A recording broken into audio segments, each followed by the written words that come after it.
Hi guys, good evening. देखो यार, क्या है कि जब कोई पर्सन को अरेस्ट करती है पुलिस, ठीक है, तो उस वक्त ये बताना पड़ता है कि अरेस्ट किन कारणों और किन वजहों से किया जा रहा है। What are the reason for all this things. Okay, so the second most important thing is the person has to be presented before a magistrate within 24 hours. That's the very important point they are discussing. अगर हिंदी में इसी को बोले तो कोई भी अगर गिरफ्तार है, ठीक है, एक्यूज्ड है या नहीं है उससे मतलब नहीं है। अगर किसी को भी अरेस्ट होता है तो मजिस्ट्रेट के 20 के अंदर 24 घंटे के 24 घंटे के अंदर में उसे दाखिला की जाएगी, ठीक है। और टॉर्चर, देखो एक चीज़ ये कहा गया है, ill treated and torture during the arrest in custody. ये चीज़ बहुत ही बड़ी इंपॉर्टेंट चीज़ है, ठीक है। क्यों है?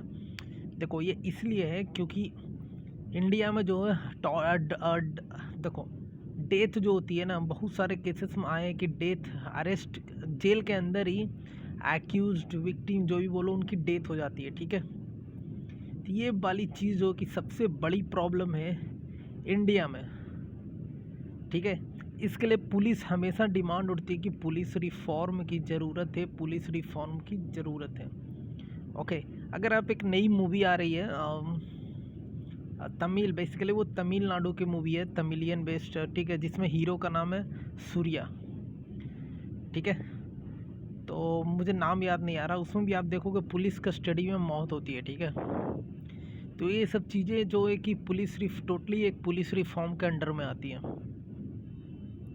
और दूसरी चीज़ देखो, मार पीट करके, देखो ये जो चीज़ है ना, confession made in the police custody can not be used evidence against the accused. देखो इसका मतलब ये हुआ कि अगर देखो क्या होता है, अधिक पहले क्या होता था, अभी तो ये वाला रूल हटा दिया है, ठीक है, एनसीईआरटी ने अपडेट कर दिया, बड़ा अच्छा चीज़। पहले क्या होता था, देखो एक्यूज को क्या होता है, जेल ले जाते थे, ठीक है, उसको मार पीट करके कन्फेस करवा लेते थे। तो वो कन्फेशन जो है कि एविडेंस के तौर पे नहीं यूज किया जा सकता है, ठीक है। ये सुप्रीम कोर्ट का जजमेंट था। और तीसरी बड़ी इंपॉर्टेंट चीज़ है, देखो यार, a boy under 15 year of age and the person can not be called to the police only for the questioning. तो कोई ये चीज़ें सबसे इम्पोर्टेंट क्यों है कि 15 साल के को से छोटा कोई भी लड़का, ठीक है, 15 साल से छोटा अगर कोई भी लड़का है तो उसको और लेडीज़ को पूछताछ के लिए पुलिस स्टेशन बुलाने की कोई ज़रूरत नहीं बुलाई जाएगी, ठीक है। ये कौन कहता है? ये आर्टिकल 22 कहता है, आर्टिकल 22, राइट। ये चीज़ आपको समझ में आ गई। ये सुप्रीम कोर्ट के जजमेंट के आधार पे ये सब सारी चीज़ें हैं, ठीक है। और ये वाला जो 24 और ये तो code of criminal procedure CRPC criminal procedure के अंदर में, ठीक है।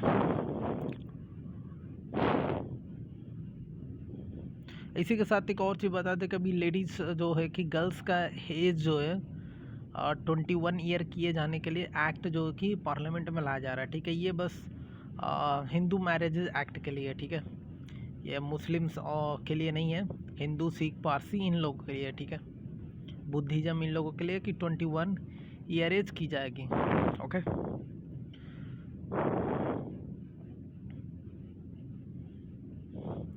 देखो मैंने कहा था ना कि ये सुप्रीम कोर्ट के जजेस DK बासु गाइडलाइन, देखो ये, ठीक है। एक चीज़ और पॉइंट लिखा है यहाँ पे, व्हेन ए फ्रेंड और relative outside the district when your customer, ये तो उसको नोटिफाई करना बड़ा ज़रूरी है, ठीक है। और बहुत सारी चीज़ें जो पुलिस रिफॉर्म में ज़रूरत पड़ती है, ठीक है, मतलब ज़रूरत पड़ेगी यार, मतलब रिफॉर्म होनी चाहिए, मेरा भी मानना है। जैसे बहुत सारे जजमेंट जो SC ST से रिलेटेड भी आते रहती है, उसको आपको पढ़ना चाहिए, ठीक है।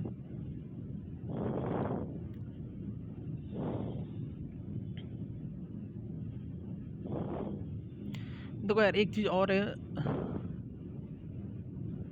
देखो तो पहले जो होती थी कि देखो जो घटना जो एक्सीडेंट जो होती थी, ठीक है, तो इंसिडेंट्स जो भी होती थी, ठीक है, तो वो जो कि एक जिस क्षेत्र के अंदर आती थी पुलिस स्टेशन के अंदर पे, ठीक है, उसी में FIR होती थी। लेकिन फिर इसको बदलाव कर दिया गया। ये 2014 का पहला हुई थी, कांग्रेस पार्टी ने इसको बदलाव की थी, ठीक है, कि एफआईआर जो अब कहीं भी करा सकते हैं इंडिया में, ठीक है। जैसे पहले क्या होता था कि गांव है, ठीक है, तो अब गांव है, उसका पुलिस स्टेशन, गांव में घटना हुई, अब पुलिस वाले ने क्या किया कि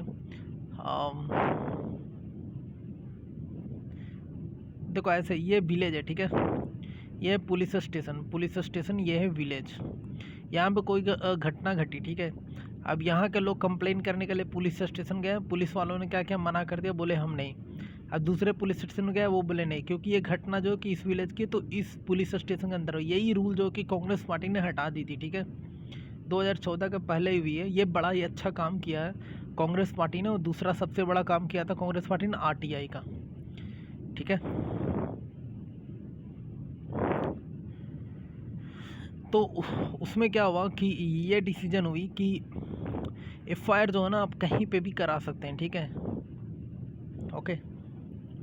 एफआईआर आप कहीं पे भी करा सकते हैं। अगर मान लो वो बिहार में हुआ, ठीक है, तब जाइए यार, आप तमिलनाडु में भी करा सकते हैं, कोई दिक्कत नहीं है। वो क्या होगा, वो बाद में वो रिपोर्ट जो होगा बिहार पुलिस वाले को भेज दी जाएगी। अगर एफआईआर दर्ज नहीं होती तो आप क्या कर सकते हैं, कोर्ट जा सकते हैं। क्या हो सकती है, कोर्ट। आप कोर्ट जाइए, आपका जो जज होता है, जो मजिस्ट्रेट होता है, ठीक है, वो आपका एफआईआर लेगा और कंसर्न पुलिस स्टेशन को भेज दी जाएगी।